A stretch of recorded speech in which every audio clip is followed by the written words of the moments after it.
বন্ধুরা আজকের ভিডিওতে আমি আপনাদের দেখাবো কিভাবে ডিসি ভোল্টকে এসি 220 ভোল্টে রূপান্তরিত করে আপনারা একটি এলইডি বাল্ব জ্বালাবেন, তাও আবার 9 ওয়াটের।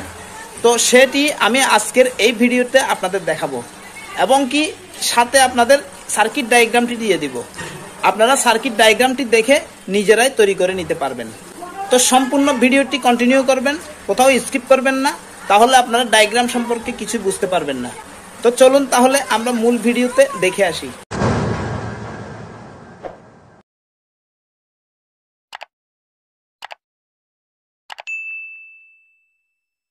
বন্ধুরা এই সার্কিটটি তৈরি করতে একটা 5 ভোল্টের যে কোনো পুরাতন হোক নতুন হোক চার্জার প্রয়োজন হবে। আমরা এই চার্জারের ভেতরে যে সার্কিটটি রয়েছে এই সার্কিটের শুধুমাত্র ট্রান্সফরমার কয়েলটি ব্যবহার করব। এই ট্রান্সফরমার দিয়েই মূলত ডিসিকে এসিতে রূপান্তরিত করে আমরা একটি এলইডি বাল্ব তৈরি করব। এছাড়া এখানে একটা মসফেট প্রয়োজন হবে, এটার নাম্বার হচ্ছে TIP 122।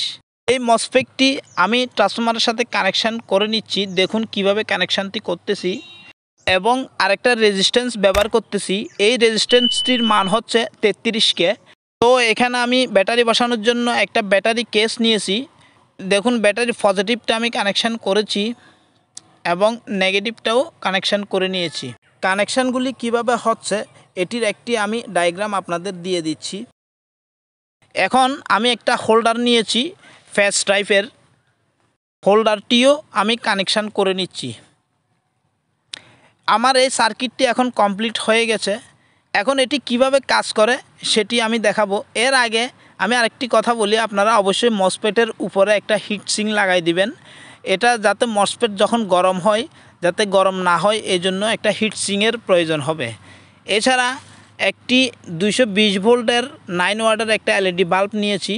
দেখুন আমি বাল্বটি লাগিয়ে কমপ্লিট করে নিয়েছি এবং 3.7 ভোল্ট একটা লিথিয়াম ব্যাটারি নিয়ে আমি এটিকে জ্বালাবো।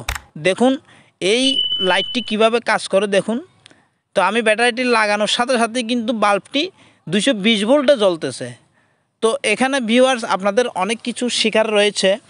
তো এটা মূলত ডিসি ভোল্টকে এসিতে রূপান্তরিত করে এই 220 ভোল্টের বাল্বটি জ্বালিয়ে দিচ্ছে। তো বন্ধুরা ভিডিওটা কেমন লেগেছে অবশ্যই কমেন্ট বক্সে জানাবেন।